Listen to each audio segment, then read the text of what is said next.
वहीं लखनऊ में वीर बाल दिवस कार्यक्रम का आयोजन किया गया है। इस दौरान सीएम योगी आदित्यनाथ वहां पर पहुंचे हैं। क्या कुछ कह रहे हैं, आपको सुनवाते हैं। शीशगंज गुरुद्वारा दिल्ली के मुख्य ग्रंथी ज्ञानी हरनाम सिंह जी, उत्तर प्रदेश अल्पसंख्यक आयोग के सदस्य सरदार परविंदर सिंह जी, गुरुद्वारा रीठा साहिब नानक मत्ता से बाबा श्याम सिंह जी, गुरुद्वारा नानकपुरी नाना साहिब पहेड़ी से बाबा गुरजंत सिंह जी, अध्यक्ष लखनऊ गुरुद्वारा प्रबंध कमेटी सरदार राजेंद्र सिंह बक्का जी, अध्यक्ष गुरुद्वारा कमेटी आलमबाग लखनऊ सरदार निर्मल सिंह जी, माननीय विधायक श्रीमती जय देवी जी, आज के इस कार्यक्रम में उपस्थित हमारे विधान परिषद के सदस्यगण, अन्य हमारे माननीय विधायकगण और उपस्थित सभी सिख समुदाय से जुड़े हुए भाइयों बहनों, मैं सबसे पहले मुख्यमंत्री आवास पर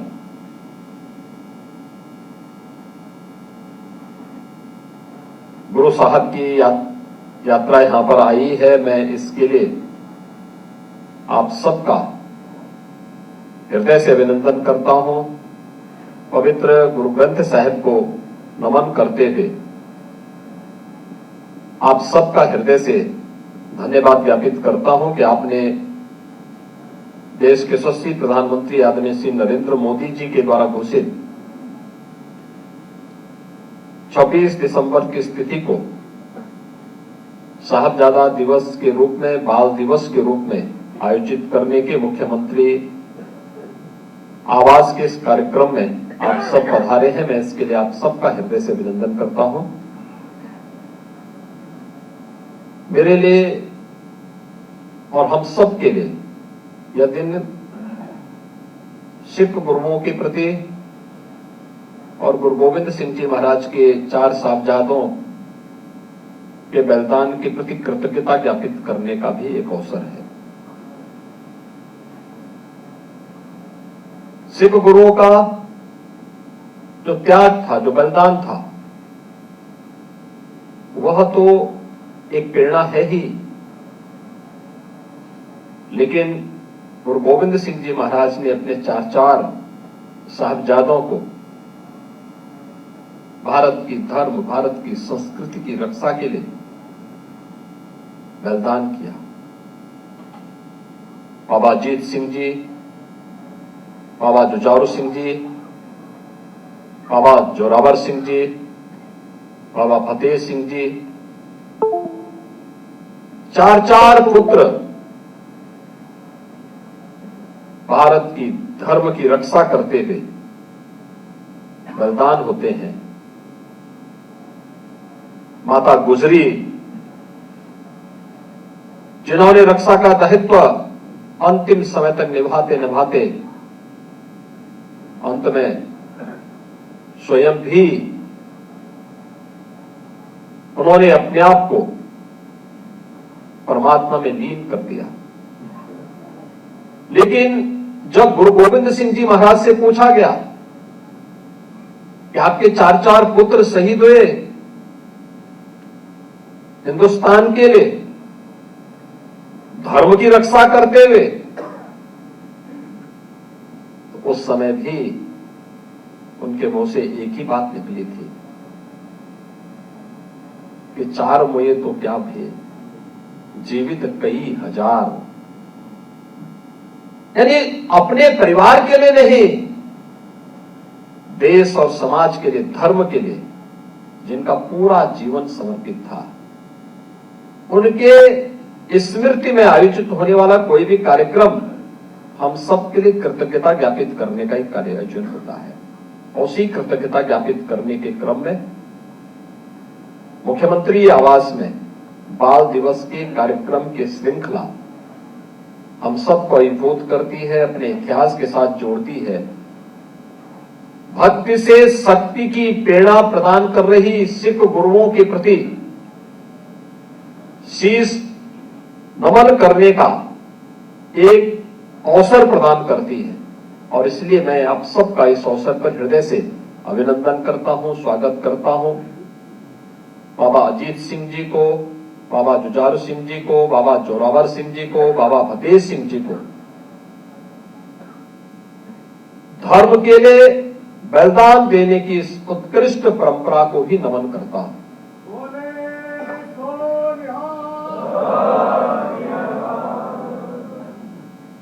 मुझे प्रसन्नता है कि भारत के इस गौरवशाली इतिहास को अब पुस्तक में सचित्र उपलब्ध कराने का कार्य भी प्रारंभ हो गया है। मैंने विगत वर्ष में इस बात का अनुरोध किया था कि हम बताएंगे ही नहीं तो पीढ़ी तो भूल जाएगी, लोग भूल जाएंगे। बाबा अजीत सिंह कौन थे, बाबा जुझारू सिंह कौन थे, क्या उम्र थी उस समय, बाबा जोरावर सिंह क्या उम्र थी,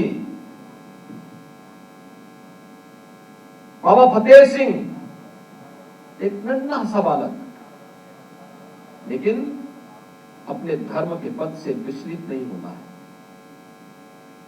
दुश्मन के सामने सिर नहीं झुकाना है, धर्म के पद का अनुसरण करना है। बचपन से मिले हुए संस्कार, मां गुजरी के सानिध्य में जो संस्कार, जो सानिध्य प्राप्त हुआ, दो पुत्र युद्ध भूमि में वीर गति को प्राप्त होते हैं। बाबा जोरावर सिंह और बाबा फतेह सिंह दीवारों में चिन लिए जाते हैं, लेकिन कहीं उफ तक नहीं करते। धर्म की रक्षा करनी है और अब वही बलिदान की प्रेरणा हम सबको आज भी विपरीत परिस्थितियों में जूझने की नई प्रेरणा प्रदान करता है। भाइयों बहनों, यह सच है, जब भी हिंदुस्तान के ऊपर संकट आया है, कौन नहीं जानता है कि पश्चिम से आने वाले किसी भी हमले को रोकने के लिए पंजाब हमेशा एक दीवार बनकर के खड़ा होता रहा है। और मैं तो अभी देख रहा था तवांग की घटना को लेकर के 9 दिसंबर के दिन मैंने पूछा, मैंने कभी वहां पे ऐसी स्थितियां थी, कैसे वहां पर भारतीय सेना बहुत चीन पर हावी हो गई। तो बताया गया कि वहां पे हमारे सिख रेजिमेंट से जुड़े हुए जवान थे, एक एक जवान 2-2 चीनियों को अपने दबाता था और फिर उनकी कायदे से तोड़ाई करके फिर वहां से भेजता था।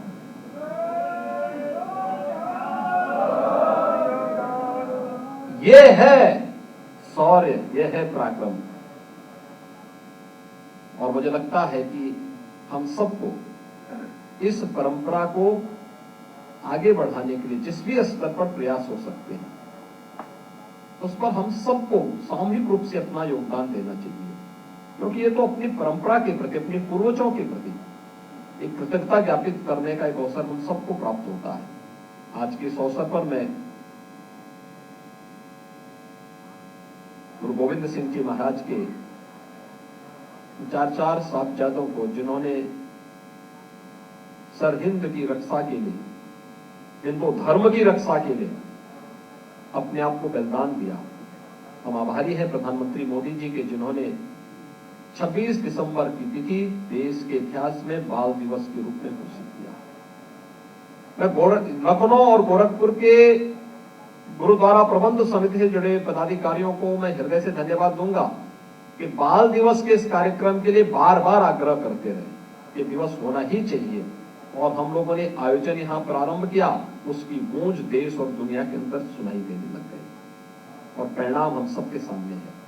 आज आदरणीय प्रधानमंत्री जी ने दिल्ली में इस आयोजन का शुभारंभ किया। हम सबको यहाँ इस आयोजन के साथ जुड़ने का अवसर प्राप्त हो रहा है और आप देखना पूरे देश और पूरी दुनिया के अंदर एक होड़ लगेगी कि बाल दिवस का वास्तविक आयोजन कौन सा होगा वह वही होगा जो साहबजादों के बलिदान दिवस का दिन है।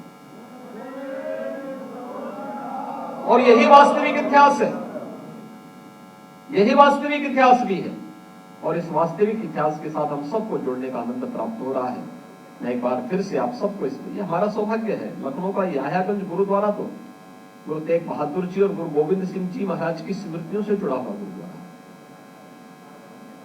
उत्तर प्रदेश के अंदर मैंने संस्कृति विभाग से इस बारे में कहा है कि गुरु परंपरा से जुड़े हुए उन गुरुद्वारों को चिन्हित करें, उनकी कनेक्टिविटी को, उनके आसपास के क्षेत्र को सुंदरीकरण और उसके विस्तार के लिए क्या कार्यक्रम बन सकते हैं।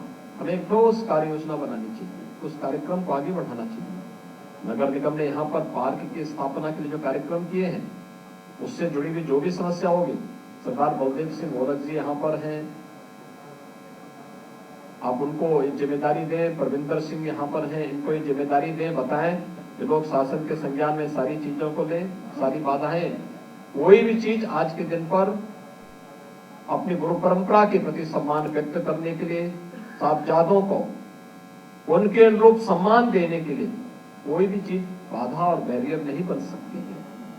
उन सभी बाधाओं को दूर करने के लिए हम लोग तैयार हैं, हम लोग हर स्तर पर उसमें सहयोग करने को तैयार हैं। आज यहाँ पर हम सब गुरु गोविंद सिंह जी महाराज के इन 4 साहबजादों का के प्रति नमन करने के लिए यहाँ पर उपस्थित हुए हैं। मैं इस अवसर पर प्रदेश शासन की ओर से, प्रदेश की 25 करोड़ जनता की ओर से साहबजादा दिवस के अवसर पर, बाल दिवस के अवसर पर बाबा अजीत सिंह जी को, बाबा जुझारू सिंह जी को, बाबा जोरावर सिंह जी को और बाबा फतेह सिंह जी को एक बार फिर से नमन करते हुए, उत्तर प्रदेश वासियों की ओर से नमन करते हुए मैं आप सबको इस बात के लिए आश्वस्त करता हूं कि उत्तर प्रदेश सरकार सदैव आपके साथ में है। आपके हितों के संवर्धन के लिए, संरक्षण के लिए हर प्रकार से तत्पर होकर के कार्य करेगी, कार्य कर रही है, कार्य करेगी। और डबल इंजन की सरकार को इस कार्यक्रम को आगे बढ़ाने में किसी भी प्रकार की कहीं कोई समस्या हमारे सामने नहीं है। इस विश्वास के साथ आप सब यहाँ पर उपस्थित हुए हैं। मैं आप सबका एक बार फिर से यहाँ पर अभिनंदन करता हूँ। धन्यवाद। जय हिंद।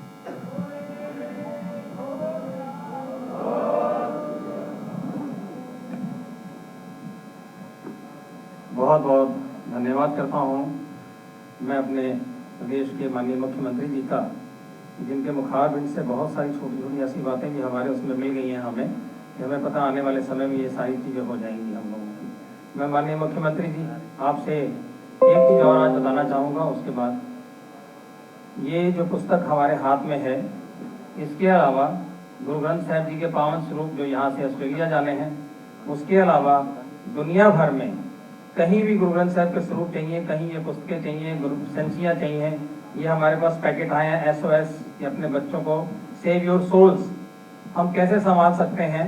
ये सरदार जितेंद्र सिंह जी उपकर ऑस्ट्रेलिया वाले ये सारी सेवाएं कर रहे हैं पूरी दुनिया में।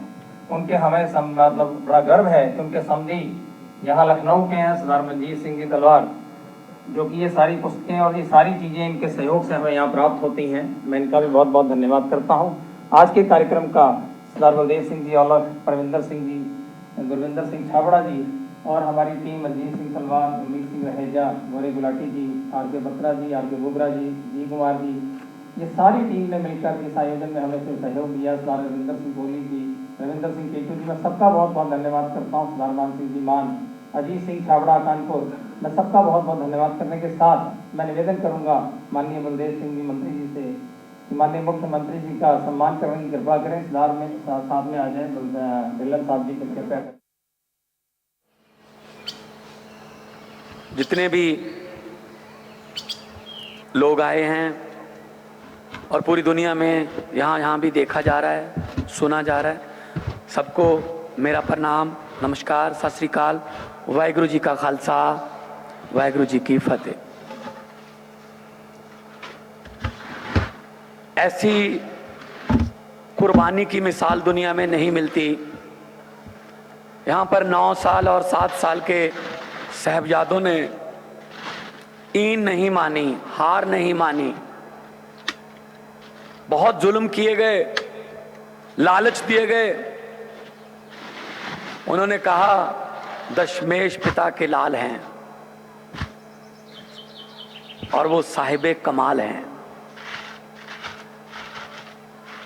बाबा जोरावर सिंह, बाबा फतेह सिंह, पूरी दुनिया से आज लोग चलकर फतेहगढ़ साहब आ रहे हैं। जहां भी वो हैं वहां गुरुद्वारा साहब में जा रहे हैं। एक बात मैं कहनी चाहूंगा, बहुत कम लोगों को शायद पता होगा, जब दीवार में चिने जा रहे थे छोटे साहिबजादे, तो प्रधानमंत्री जी जब दीवार घुटनों तक आई तो घुटने थोड़ा आगे रहते हैं, ईंट को तोड़ना पड़ना था, ईंट पर हथौड़ा चलाना था। इतना जालिम था सूबा सरहंद, बोला ईंट पर हथौड़ा नहीं चलेगा, चारों घुटने छील दो। चारों घुटने हथौड़े से छील दिए गए, निकाल दिए गए। इतना जुल्म हुआ, फिर भी बोले सोनिहाल के जयकारे। बाबा जोरावर सिंह जी की आंखों में पानी आ गया, तो छोटे साहिबजादे बाबा फतेह सिंह जी ने बड़े भाई से पूछा, भाई साहब क्या डर लग रहा है मौत से, आंखों में पानी है? तो बाबा जोरावर सिंह जी ने कहा, फतेह मुझे मौत से डर नहीं लग रहा, ये आंखों में पानी तेरे बारे में सोच के आ रहा है। तू दुनिया में आया मेरे बाद था, जाएगा मेरे से पहले। क्योंकि उनका कद छोटा था, गर्दन तक दीवार पहले छोटे साहिबजादों के पहुंचती थी। ऐसी कुर्बानी। और इसको इस पूरे महीने को वैसे तो शोक के तौर पे मनाया जाता है, लेकिन मैं याद है बचपन में मेरे दादा दादी 20 तारीख के बाद चारपाई पर नहीं सोते थे 10 दिन।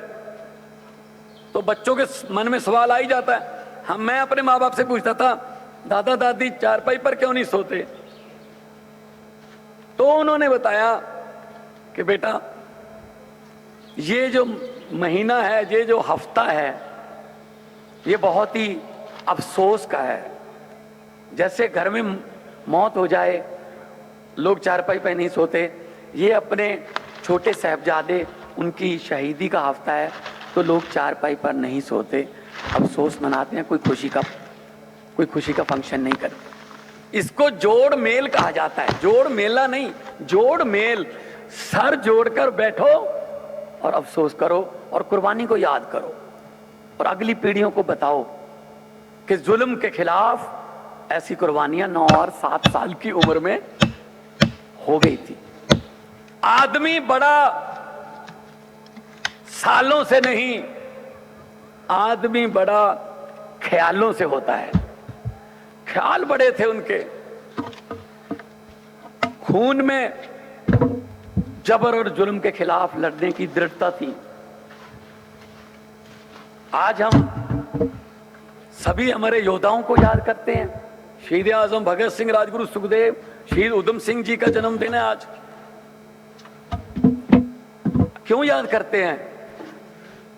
लोग उनको कभी भी याद नहीं रखते जो बैंकों में खाते खुलवा कर जाते हैं, और लोग उनको कभी भी नहीं भूलते जो दिलों में खाते खुलवा कर जाते हैं। इन शहीदों ने, इन गुरुओं ने, इन पीरों ने, इन साहिबजादों ने हमारे दिलों में खाते खुलवाए हुए हैं। रहती दुनिया तक इनको याद किया जाएगा। और माननीय प्रधानमंत्री जी, आपने आज इस शहादत को बहुत दुनिया में पहुंचाया। बहुत से लोग आज पहली बार उनको शायद पता चल रहा होगा कि क्या हुआ था। तो इसके लिए पंजाब की 3 करोड़ जनता की तरफ से मैं आपका धन्यवाद करता हूं। और एक और आपने पंजाब को तोहफा दिया है कि G20 के 2 सम्मेलन, एक एजुकेशन और एक लेबर पर श्री अमृतसर साहब में होंगे।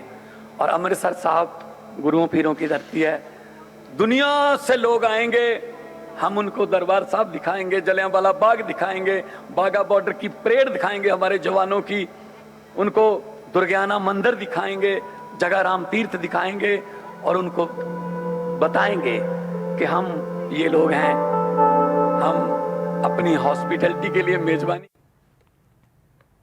इस बीच बड़ी अपडेट आपको दे रहे हैं। वित्त मंत्री निर्मला सीतारमण दिल्ली एम्स में भर्ती हुई हैं, प्राइवेट वार्ड में भर्ती हुई हैं। वित्त मंत्री निर्मला सीतारमण, उनकी जांच की जा रही है डॉक्टरों द्वारा।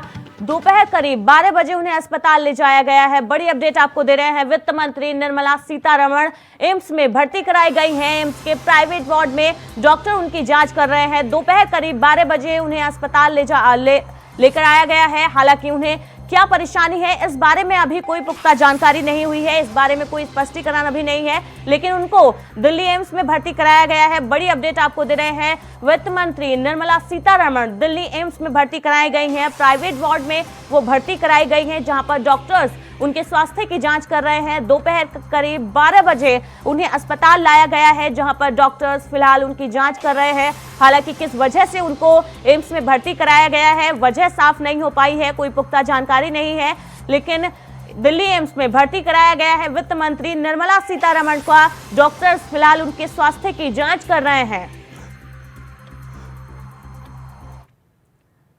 वहीं दिल्ली के मेहरौली में हुए श्रद्धा वॉलकर मर्डर केस में पुलिस को बड़ी कामयाबी मिली है। दिल्ली पुलिस मामले के आरोपी आफताब का ऑडियो हाथ लगा है। इस ऑडियो में आफताब श्रद्धा से लड़ाई झगड़ा कर रहा है। ऑडियो में आफताब और श्रद्धा के बीच आपस में बहस हो रही है। इतना ही नहीं, ऑडियो से साबित हो रहा है कि आफताब श्रद्धा को टॉर्चर कर रहा था। दिल्ली पुलिस इन ऑडियो को बड़ा सबूत मान रही है। जांच से जुड़े अधिकारियों का कहना है कि इस ऑडियो में हत्याकांड की जांच में कत्ल का मोटिव पता चलता है और इससे काफी मदद मिलेगी जांच में। पुलिस इसी ऑडियो से आफताब की आवाज का मिलान करने के लिए उसका वॉइस सैंपल लेगी।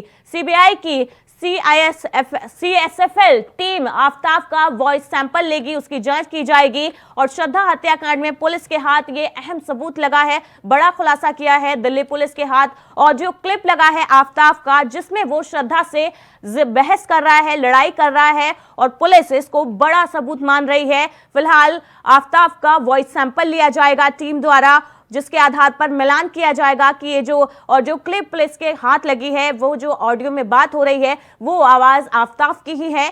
फिलहाल इस मामले में पुलिस जांच करेगी। इसी खबर पर ज्यादा अपडेट के लिए हमारे साथ नितिन कुमार जुड़ गए हैं। नितिन, मेहरौली में हुए श्रद्धा वॉलकर मर्डर केस में पुलिस के हाथ बड़ी कामयाबी लगी है। आफताब का एक ऑडियो क्लिप पुलिस के हाथ लगा है, जिसमें वो श्रद्धा से बहस कर रहा है, झगड़ा कर रहा है।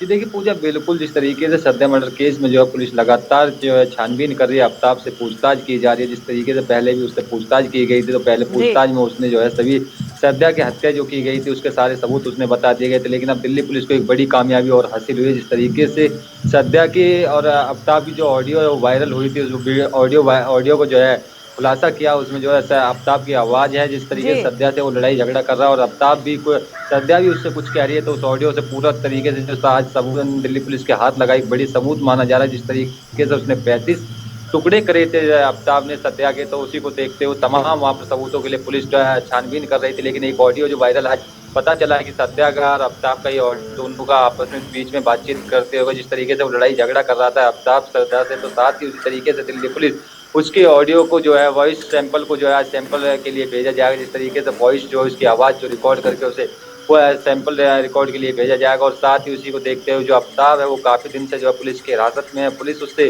पूछताछ कर रही है, जो हर मुद्दे पर लेकर हर टॉपिक पर लेकर उससे बातचीत की जा रही है। पहले उससे बातचीत की गई थी तो उसने 35 टुकड़ों के बारे में बताया था, जो श्रद्धा के 35 टुकड़े उसने किए हैं। तो उसी को देखते हुए अलग अलग जंगलों में उसने फेंके, मेहरौली के जंगल में, गुरुग्राम वाले जंगल में जाके जो 35 टुकड़े वो फेंके थे। लेकिन पुलिस अधिकारियों का कहना है इस ऑडियो क्लिप से हत्याकांड की जो जांच में कत्ल का मोटिव पता करने में पुलिस को मदद मिलेगी और इसीलिए उसका ऑडियो आफताब का जो आवाज का मिलान करना अभी बाकी है, उसके लिए वॉइस सैंपल लिया जाएगा आफताब का। इससे पहले आफताब का नार्को टेस्ट भी हो चुका है, तो क्या कुछ निकलकर अभी अपडेट सामने आ रही है?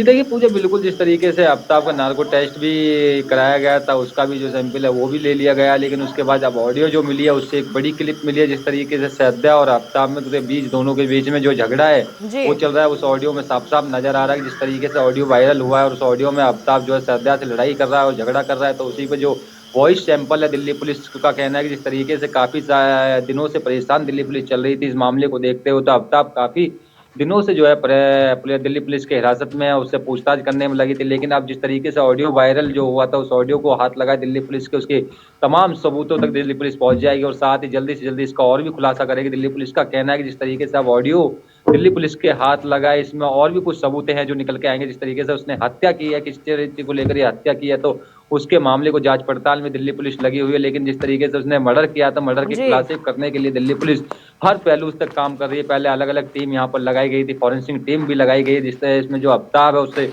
काफी पूछताछ कर रही जा रही है, उसके परिवार वालों से पूछताछ की जा रही है कि फिर तमाम मुद्दों को देखते हुए दिल्ली पुलिस जो है जल्दी जल्दी और भी बड़े खुलासे यहाँ पर करने जाएंगे जी नितिन, बहुत बहुत शुक्रिया इस अपडेट के लिए। तो श्रद्धा हत्याकांड में पुलिस के हाथ एक अहम सबूत लगा है। दिल्ली पुलिस के हाथ आफ्ताब का एक ऑडियो क्लिप लगा है जिसमें वो श्रद्धा से बहस कर रहा था, झगड़ा कर रहा था।